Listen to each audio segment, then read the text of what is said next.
small desert home. In the year of 31, he wasn't raised with much money. Number 8 of 9 children, grown to be a hard-working, faithful son.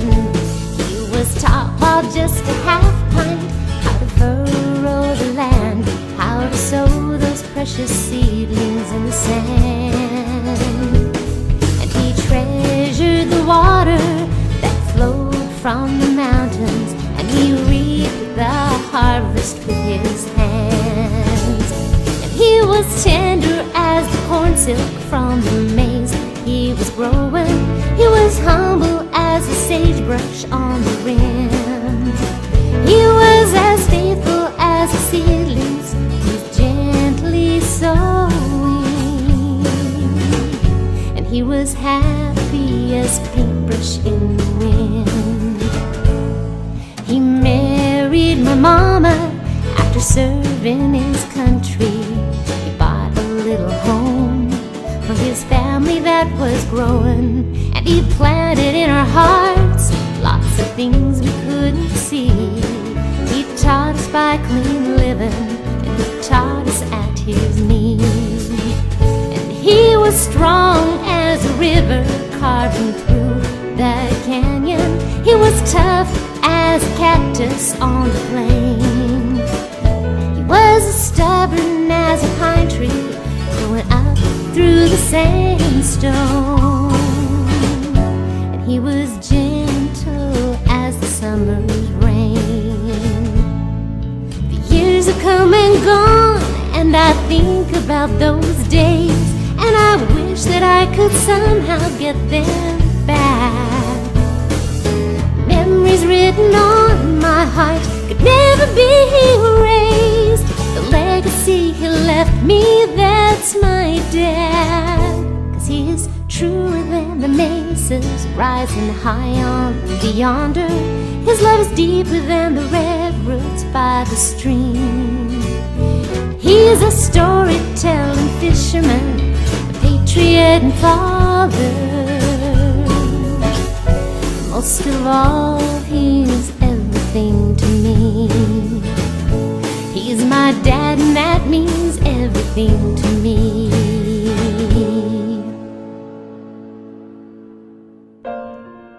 Some time ago, I was talking to my dad, and he confessed that he'd had a little trouble over the years remembering the dates of all his 7 children's birthdays. However, my birthday has never seemed to be a problem.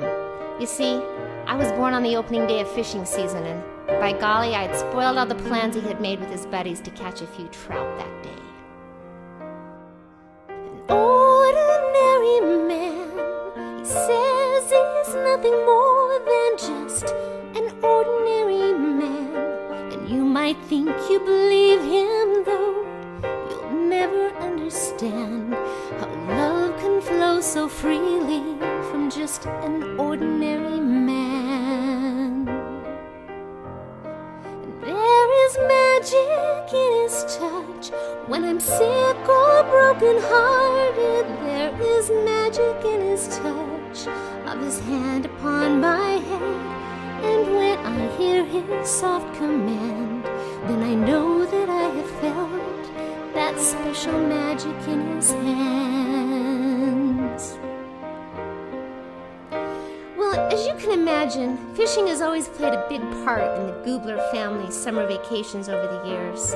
A few years ago, Dad decided it was time to go for the bigger catch, so he went on a mission and became a fisher of men. He took my mother to Spain, where they served for 18 months, and then a few years later, they headed for Adam-on-Diamond.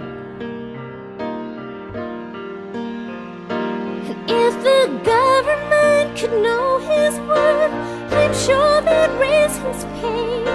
It's sad but true between me and you, what a good man gets today. He tells me I am beautiful, that I'm his Miss Universe. I wish he wasn't taken, but my mother saw him first. An ordinary man, still with his arms around me. An extraordinary man, and I'm headed straight trouble and I'm leading with my chin, you can save me from that crash by flashing me that knowing grin. And if my Father up in heaven is anything like him, then I would give the world to be with him for all eternity. Tell him thanks for sending me to just